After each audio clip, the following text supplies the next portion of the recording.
Welcome back. खबरों की शुरुआत करते हैं बड़ी खबर आपको बताते चले, जहां उत्तर प्रदेश के डिप्टी सीएम केशव प्रसाद मौर्य की पत्नी की तबीयत बिगड़ गई है और पत्नी जो है वो राजकुमारी देवी की तबीयत बिगड़ गई है, अचानक खराब हुई है तबीयत और अस्पताल में एडमिट है। केशव मौर्य की पत्नी को अस्पताल में फिलहाल एडमिट कराया गया, इलाजरत हैं और प्रयागराज के स्वरूप रानी अस्पताल में एडमिट कराया गया। अभी उनकी स्थिति खतरे से बाहर बताई जा रही है। और इसी बीच छत्तीसगढ़ के सीएम विष्णुदेव साय क्या कुछ कह रहे हैं, आप सुनिए। जी का दर्शन करने और वहाँ के माननीय मुख्यमंत्री जी से भी मुलाकात है। राखी का पर्व भी है, सभी लोग राखी मना रहे हैं। आप हम दोपहर तक लौटेंगे, उसके बाद हम भी यहाँ पर बहनों के साथ राखी मनाएंगे। सर, ये बलौदा बाजार मामले पे पूर्व मुख्यमंत्री भूपेश बघेल कह रहे हैं कोई सबूत नहीं है, यदि सबूत है तो सबूत दिखता है, रणनीति भी तैयार कर रहे हैं। अब वो तो कहेंगे ही। अब अगर उनको लगता है कि उनके साथ अन्याय हो रहा है तो आगे भी दरवाजा उनके लिए खुला है।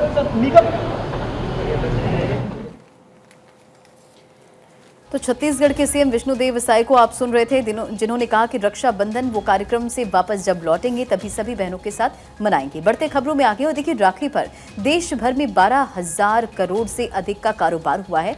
पिछले साल के मुकाबले की अगर बात करें तो 20% वृद्धि की उम्मीद है। कैट का दावा है कि चीनी उत्पादों की घट रही है मांग और खादी, सांगानेरी, बांस और ऊनी जो राखी है उसकी काफी ज्यादा डिमांड है, उसकी काफी धूम है। तो राखी पर देश भर में 12,000 करोड़ से अधिक का कारोबार हुआ है। एक रिपोर्ट से ये जानकारी सामने आई है और पिछले साल के मुकाबले 20% वृद्धि की उम्मीद है। तो देश भर में आज राखी का त्योहार मनाया जा रहा है, बाजारों में रौनक देखने को मिल रही है। पिछले साल के मुकाबले बात करें तो 20% वृद्धि की उम्मीद है। कैट की तरफ से ये खुद दावा किया गया है कि 12,000 करोड़ से ज्यादा का कारोबार रक्षाबंधन पर हुआ है। अब चलिए आगे बढ़ते हुए एक और बड़ी खबर आपको बताएंगे। प्रखर जैन संत अरविंद मुनि का आह्वान, बहनों को उपहार में तलवार दो। बांग्लादेश हिंसा पर बोल रहे थे जैन संत और उस दौरान वो ये कहते हुए नजर आए, बांग्लादेश में बहन बेटियों के साथ दुराचार, सनातनियों का सोते रहना उचित नहीं, ये अरविंद मुनि की तरफ से कहा गया है। तो जिस तरीके से कोलकाता की जो घटना सामने आई और उसके बाद से पूरे देश में आक्रोश है, गुस्सा है, ना सिर्फ डॉक्टर्स में बल्कि हर कोई इस वक्त गुस्से में है जिस तरीके से उस घटना को अंजाम दिया गया। और ऐसे में बहनों को उपहार में तलवार दो, ये कहते हुए नजर आए हैं जैन संत। बांग्लादेश हिंसा पर आक्रोशित इस दौरान वो नजर आ रहे थे। बांग्लादेश में जो हिंसा हुई उसका जिक्र वो कर रहे थे क्योंकि हिंदुओं को वहां पर निशाना बनाया गया। इसके अलावा हिंदुओं के घरों को निशाना बनाया गया, प्रतिष्ठानों को निशाना बनाया गया। हिंदू बहन बेटियों के साथ ज्यादती वहां पर जिस तरीके से की जा रही है और ऐसे में ये बातें कहते हुए वो नजर आए। बांग्लादेश में जारी अराजकता और ऐसे में हिंदुओं को किया जा रहा है किस तरीके से इस्तीफा देने को मजबूर। हर रोज आ रही नौकरी जाने की खबर, यानी कि जहाँ जहाँ पर हिंदू लोग काम कर रहे हैं वहाँ से उनको निकाला जा रहा है या फिर आप देखिए उनको मजबूर किया जा रहा है कि वो अपनी नौकरी छोड़ें। इस्तीफा देने की ऐसी खबरें सामने आ रही है बांग्लादेश से। पहले वहाँ पर हमने देखा हिंदुओं के घरों को जलाया गया, उनके धार्मिक स्थल में तोड़फोड़ की गई, मंदिरों में तोड़फोड़ की गई, आगजनी की गई, टारगेट किया गया, लोगों को मारा गया।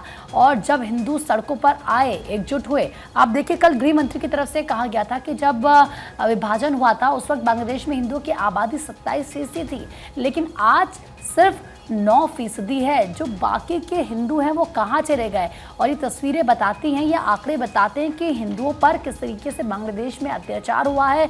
और अब क्योंकि वहाँ पर तख्ता पलट हुआ, शेख हसीना देश छोड़कर चली गई और उसके बावजूद हमने देखा कि भले ही ये कहा गया हो मोहम्मद यूनिस की तरफ से कि अब वहाँ पर अटैक मत कीजिए, साथ मिलकर रहिए, इस तरीके से अल्पसंख्यकों को टारगेट मत कीजिए, गलत है, लेकिन फिर भी हिंदुओं पर अटैक हो रहा है, उन पर अत्याचार किया जा रहा है। अभी तक उनके घरों को जलाया जा रहा था, उन पर अटैक किया जा रहा था, उनको मारा जा रहा था और अब जो नौकरी वो कर रहे हैं, जाहिर सी बात है उसी से उनका जीवन यापन वहाँ पर होता है और अब उन पर ऐसा दबाव बनाया जा रहा है कि वो अपनी नौकरी छोड़े। तो सवाल ये कि फिर हिंदू जो बांग्लादेश में है वो क्या करेगा, कैसे अपने परिवार को पालेगा, वो कहाँ जाएगा? तो इस तरह की स्थितियां उनके लिए उत्पन्न की जा रही है जिससे उनको और ज़्यादा परेशानियां हों।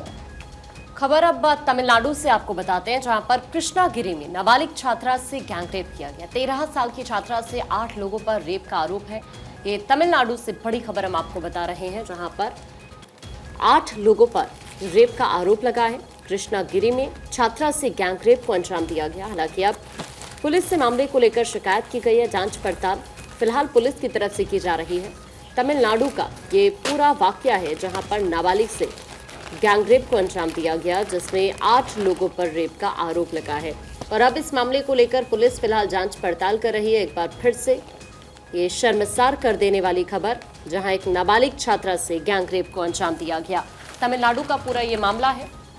8 लोगों पर रेप का आरोप लगा है और अब पुलिस ने कार्रवाई शुरू कर दी है इस मामले को लेकर। लेकिन एक बार फिर से तमिलनाडु में महिलाओं की सेफ्टी को लेकर एक बार फिर सवाल उठे और आप देश भर से लोगों के अंदर इस तरह छात्राओं से रेप को जो अंजाम दिया जा रहा है, महिलाओं की सेफ्टी को लेकर आप देख रहे हैं कि किस तरह लोगों के अंदर अभी भी गुस्सा बना हुआ है। और अब एक और घटना ये तमिलनाडु से सामने आई है। और खबर उत्तर प्रदेश से, जहां उत्तर प्रदेश में 69,000 शिक्षक भर्ती मामला, आरक्षण प्राप्त अभ्यर्थियों का नुकसान नहीं होगा। यूपी सरकार ने इसकी घोषणा की है। देखिए अखबारों में भी इसका जिक्र है। शिक्षक भर्ती की नई मेरिट लिस्ट बनेगी। हाईकोर्ट की लखनऊ खंडपीठ के आदेश का पालन करेगी सरकार और सीएम ने कहा है कि किसी भी शिक्षक के साथ अन्याय नहीं होने दिया जाएगा। देखिए शिक्षक भर्ती की नई मेरिट लिस्ट बनी की इसी हेडलाइन के साथ अखबारों में भी इस खबर का जिक्र किया गया है। यूपी के सीएम योगी आदित्यनाथ ने 69,000 सहायक शिक्षक भर्ती प्रकरण में नई लिस्ट बनाने का फैसला किया है और मुख्यमंत्री ने बेसिक शिक्षा विभाग को सर्वोच्च न्यायालय के अवलोकन और इलाहाबाद उच्च न्यायालय के लखनऊ खंडपीठ के निर्णय के मुताबिक जो कार्यवाही करने का निर्देश दिया गया। और हाईकोर्ट ने हाल ही में 69,000 शिक्षक भर्ती की सूची जो है वो निरस्त करते हुए 3 महीने के अंदर नई मेरिट लिस्ट जो है वो बनाने का आदेश दिया था। साथ ही मुख्यमंत्री ने ये भी कहा है कि किसी भी शिक्षक के साथ अन्याय नहीं होने दिया जाएगा। सीएम ने रविवार को इस मामले में अपने सरकारी आवास पर एक उच्च स्तरीय बैठक भी की। बैठक में इन तमाम मुद्दों पर चर्चा किया गया, बातचीत हुई है और मुख्यमंत्री ने कहा कि संविधान द्वारा प्रदत्त आरक्षण की सुविधा का लाभ आरक्षित श्रेणी के अभ्यर्थियों को प्राप्त होना ही चाहिए और किसी भी अभ्यर्थियों के साथ अन्याय नहीं होना चाहिए। आपको बताते चले कि मुख्यमंत्री आवास पर हुई इस बैठक पर अभ्यर्थियों के अलावा सभी दलों की जो नजरें हैं वो लगी हुई थी। और इससे पहले हाईकोर्ट की लखनऊ खंडपीठ ने 69,000 सहायक शिक्षक भर्ती परीक्षा 2019 की 1 जून 2020 को जारी चयन सूची और 6,800 अभ्यर्थियों की 5 जनवरी 2022 की चयन सूची को दरकिनार कर दिए और नई सिरे से चयन सूची बनाने के आदेश दिए गए थे। चलिए अब आगे बढ़ते हुए बात होगी ब्रिटेन में नया कानून लाने की तैयारी। महिलाओं के खिलाफ हिंसा माना जाएगा आतंकवाद। 1 साल में 10 लाख मामले क्योंकि अब तक दर्ज हो चुके हैं और आने वाले समय में ऐसा ना हो, इसको देखते हुए ब्रिटेन में अब नया कानून बनने की तैयारी है। 1 साल में 10 लाख मामले दर्ज होना एक बड़ा आंकड़ा है और ऐसे में महिलाओं के खिलाफ अगर कोई हिंसा करता है तो उसको आतंकवाद की श्रेणी में रखा जाएगा। इसको लेकर अब कानून लाने की तैयारी में ब्रिटेन सरकार। तो ब्रिटेन में नया कानून लाने की तैयारी की जा रही है। 1 साल में 10 लाख मामले दर्ज किए गए हैं, जो कि बहुत बड़ा आंकड़ा है और ऐसे में अगर महिलाओं के खिलाफ हिंसा की जाएगी तो फिर उसको आतंकवाद ही माना जाएगा और इसी हिसाब से कड़ी सजा दी जाएगी। चलिए आगे बढ़ते हैं। आपको बता दें कि बड़ी खबर इस वक्त मिल रही है। आज पश्चिम बंगाल के राज्यपाल का दिल्ली दौरा रहेगा। अमित शाह से मुलाकात करेंगे राज्यपाल सीवी आनंद बोस। कोलकाता मामले पर अमित शाह को रिपोर्ट राज्यपाल सौंपेंगे। जेपी नड्डा से भी मिलेंगे राज्यपाल आनंद बोस। तो बड़ी खबर आपको बता रहे हैं, कोलकाता मामले पर जेपी नड्डा से राज्यपाल आनंद बोस मिलेंगे और उनको रिपोर्ट सौंपेंगे। आप जानते हैं किस तरीके से कोलकाता में डॉक्टर के साथ जो बर्बरता की गई, उनकी जिस तरीके से हत्या की गई, उसके बाद पूरे देश में आक्रोश है। लगातार जो डॉक्टर्स हैं वो प्रदर्शन कर रहे हैं, सड़कों पर उतरे हुए हैं और उनकी मांग है कि जब तक सुरक्षा अध्यादेश नहीं आता, जारी नहीं होता, डॉक्टर्स इसी तरीके से हड़ताल करते रहेंगे। 7वें दिन भी स्वास्थ्य सेवाएं प्रभावित रही हैं क्योंकि डॉक्टर सड़कों पर उतर आए हैं। उनका कहना है वो काम नहीं करेंगे और ऐसे में सुरक्षा की मांग वो कर रहे हैं। जल्द से जल्द ट्रेनी डॉक्टर को इंसाफ मिले, उनके परिवार को इंसाफ मिले, ये डॉक्टर्स की मांग है। और अमित शाह से राज्यपाल सीवी आनंद बोस इसी सिलसिले में मुलाकात करेंगे और रिपोर्ट अमित शाह को सौंपेंगे। आगे बढ़ते हैं। जम्मू कश्मीर से बड़ी खबर है, जहां पर अगस्त के आखिरी हफ्ते से बीजेपी का प्रचार शुरू हो जाएगा। बीजेपी के 4 बड़े नेता जम्मू कश्मीर में प्रचार का जिम्मा संभालेंगे। प्रधानमंत्री नरेंद्र मोदी जम्मू कश्मीर में 5 से 10 रैली करेंगे। सूत्र ऐसी जानकारी दे रहे हैं। जम्मू कश्मीर में राजनाथ सिंह, अमित शाह 10 से 15 रैली करेंगे। जेपी नड्डा भी जम्मू कश्मीर में 15 से 20 रैली करने वाले हैं। सूत्र ऐसी जानकारी दे रहे हैं। जम्मू कश्मीर में अब जो सियासी हलचल है बहुत तेज होती हुई एक तरफ ये भी खबर है कि इस बार जम्मू कश्मीर में जो बीजेपी है, खासतौर पर जम्मू में अगर बात की जाए तो ये बताया जा रहा है कि बीजेपी गठबंधन करने के मूड में अभी चुनाव से पहले नहीं है, लेकिन अब जो प्रचार प्रसार का दौर है वो भी बीजेपी बहुत तेजी के साथ आखिरी हफ्ते से शुरू करेगी। और बीजेपी के 4 बड़े नेता यहाँ पर प्रचार का जिम्मा संभालेंगे, जिसमें प्रधानमंत्री नरेंद्र मोदी 5 से 10 रैली करेंगे और रक्षा मंत्री राजनाथ सिंह, गृह मंत्री अमित शाह भी यहाँ पर 10 से 15 रैली करने वाले हैं। जेपी नड्डा भी जम्मू कश्मीर में 15 से 20 रैली करने जा रहे हैं। तो इस तरह का बीजेपी का पूरा प्लान है जम्मू कश्मीर चुनाव को लेकर। चलिए खबरों में बढ़ते आगे। गृह मंत्री अमित शाह ने रक्षाबंधन की सभी को बधाई दी है। अमित शाह ने सोशल मीडिया प्लेटफॉर्म एक्स पर एक पोस्ट शेयर किया। रक्षाबंधन के पावन पर्व की हार्दिक शुभकामनाएं गृह मंत्री अमित शाह ने पोस्ट करते हुए लिखा है, और ये पोस्ट भी आपकी स्क्रीन पर। भाई बहन के अटूट प्रेम और स्नेह का पर्व है रक्षाबंधन। इस पर्व पर सभी की सुख समृद्धि की प्रार्थना करता हूं। ये गृह मंत्री अमित शाह की तरफ से ट्वीट करते हुए देशवासियों को रक्षाबंधन की शुभकामनाएं दी गई हैं। एक्स पर पोस्ट के माध्यम से शुभकामनाएं देते हुए अमित शाह, भाई बहन के अटूट प्रेम स्नेह का पर्व रक्षाबंधन, जिसकी धूम आज पूरे देश भर में देखने को मिल रही है। ऐसे में बहनें अपने भाई की कलाई पर रक्षा सूत्र बांधती हैं और अमित शाह भी देशवासियों को रक्षाबंधन की शुभकामनाएं देते हुए।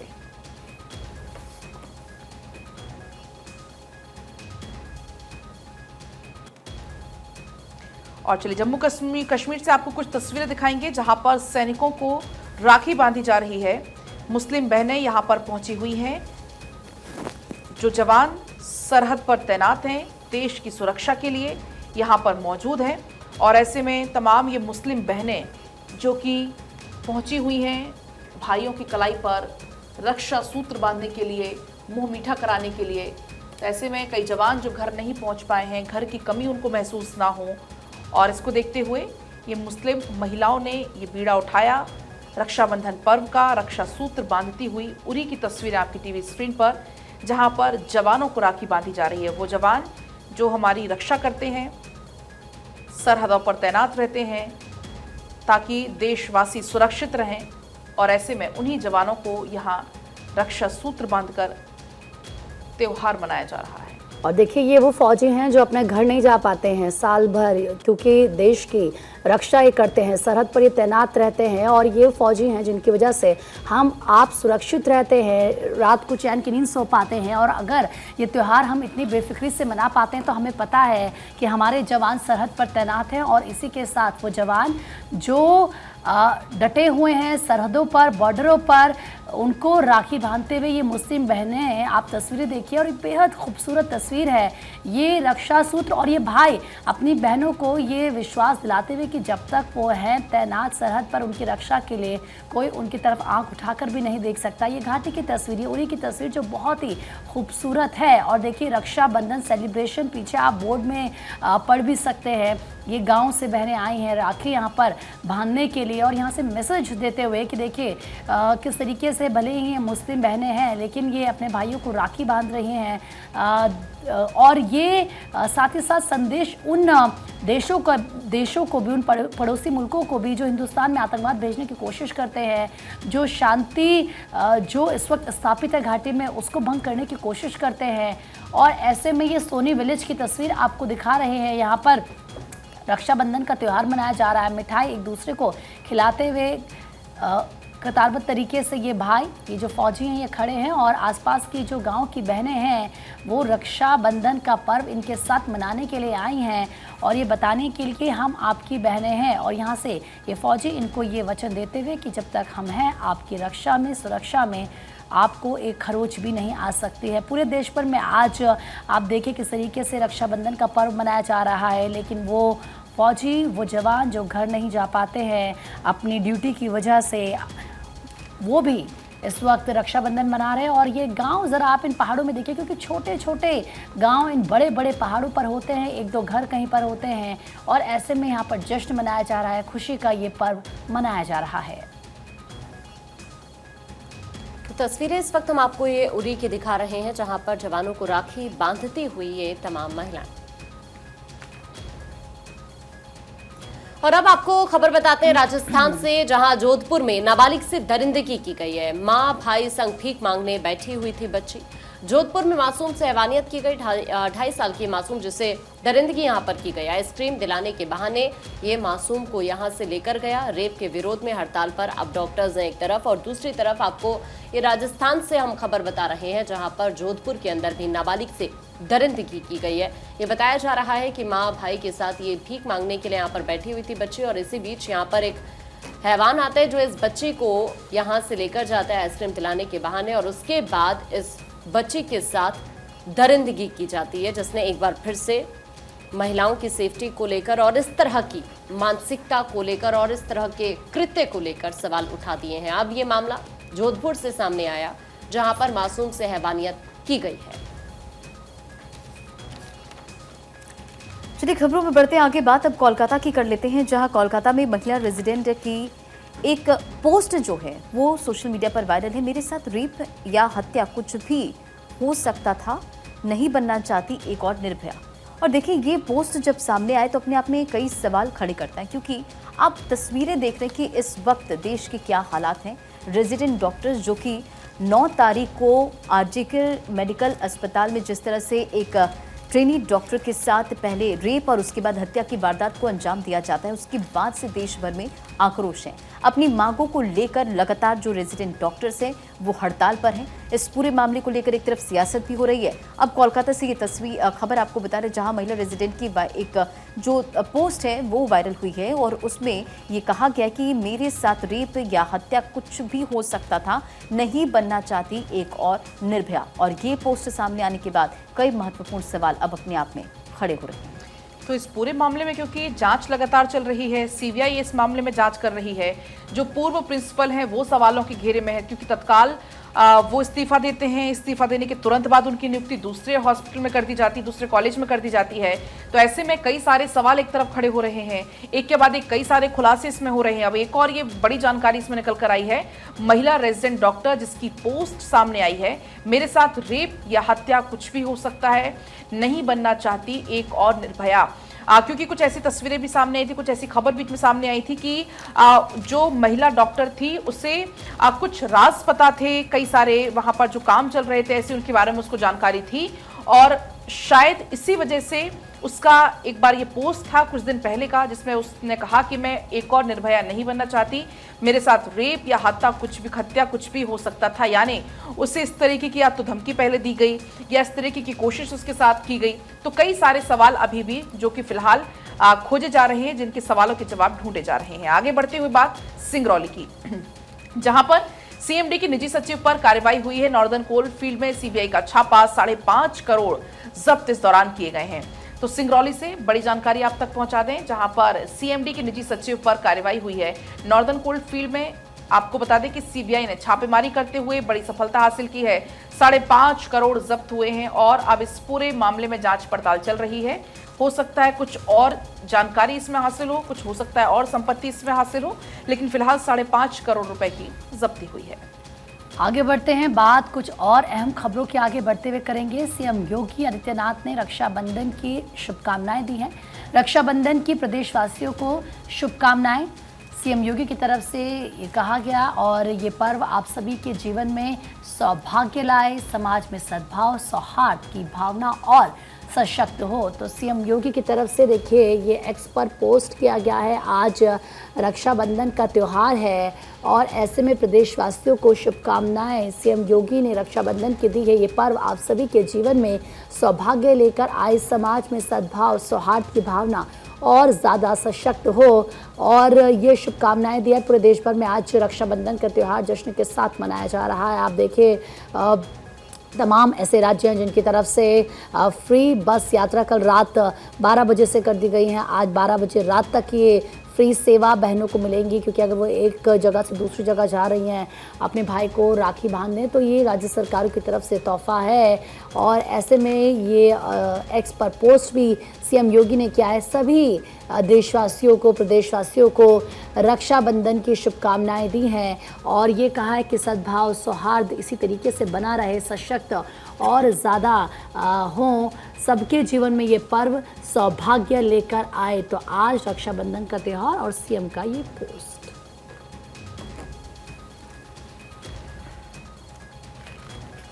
पाकिस्तान से अब खबर है, जहां पर खैबर पख्तूनख्वा में आतंकी हमला हुआ है। आतंकियों ने पुलिस स्टेशन को निशाना बनाया है। हमले में एसएचओ समेत 2 पुलिसकर्मी की मौत की भी जानकारी यहां से सामने आ रही है। बताया जा रहा है कि आतंकवादियों के हमले में एक थाना प्रभारी समेत 2 पुलिसकर्मियों की मौत हुई है। पुलिस ने यह भी बताया कि भारी हथियारों से लैस आतंकवादियों ने खैबर पख्तूनख्वा प्रांत के आतंकवाद प्रभावित लक्की मरवत जिले में बरगई पुलिस थाने पर देर रात में हमला कर दिया था और इस हमले में एक पुलिसकर्मी की मौके पर ही मौत हो गई, जबकि थाना प्रभारी ने अस्पताल में इलाज के दौरान दम तोड़ दिया। और बात कर लेते हैं फैक्ट फाइल की। प्रसिद्ध संगीतकार खयाम की आज पुण्यतिथि है। फिल्म इंडस्ट्री में सबसे अलग मुकाम हासिल उन्होंने किया था। पंडित अमरनाथ से संगीत की दीक्षा ली। फिल्म कभी कभी के लिए फिल्म फेयर अवार्ड से नवाजा गया था। नूरी, राजिया सुल्तान, त्रिशूल जैसी कई फिल्मों में संगीत उन्होंने दिए। खयाम को पद्म भूषण सम्मान से भी सम्मानित किया गया था।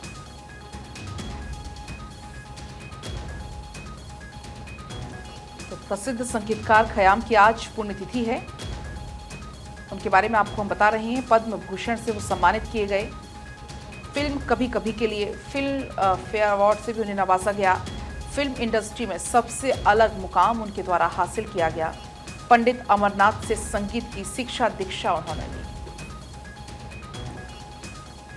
और इस बीच आपको बताएंगे प्रधानमंत्री नरेंद्र मोदी ने भी रक्षाबंधन पर्व की शुभकामनाएं दी हैं। एक्स पर पोस्ट के जरिए पीएम मोदी ने यहां पर देशवासियों को शुभकामना देते हुए लिखा है, भाई बहन के स्नेह के प्रतीक रक्षाबंधन का पर्व, जिसकी शुभकामनाएं समस्त देशवासियों को देते हुए पीएम मोदी नजर यहां पर आ रहे हैं। तो पूरे देश भर में आज रक्षाबंधन का त्यौहार, ऐसे में ये पर्व आपके रिश्तों में नई मिठास और जीवन में सुख लाए, ये प्रधानमंत्री नरेंद्र मोदी की तरफ से एक्स पोस्ट के माध्यम से लिखते हुए देशवासियों को शुभकामनाएं दी गई हैं रक्षाबंधन पर्व की। उन्होंने लिखा, समस्त देशवासियों को भाई बहन के असीम स्नेह के प्रतीक पर्व रक्षाबंधन की ढेरों शुभकामनाएं। ये पावन पर्व आप सभी के रिश्तों में नई मिठास और जीवन में सुख समृद्धि और सौभाग्य लेकर आए। एक्स पर पोस्ट भी आपको हम दिखा रहे हैं, जो कि प्रधानमंत्री नरेंद्र मोदी ने करते हुए देशवासियों को रक्षाबंधन पर्व की शुभकामनाएं दी हैं। तो आज पूरे देश भर में रक्षाबंधन का त्यौहार मनाया जा रहा है और ऐसे में सभी बहनें अपने भाई को राखी बांधती हुई आज नजर आएंगी। ये पर्व नई मिठास और जीवन में सुख समृद्धि लाए, आपके रिश्तों में, ये पीएम मोदी एक्स पोस्ट के माध्यम से कहते हुए नजर आए।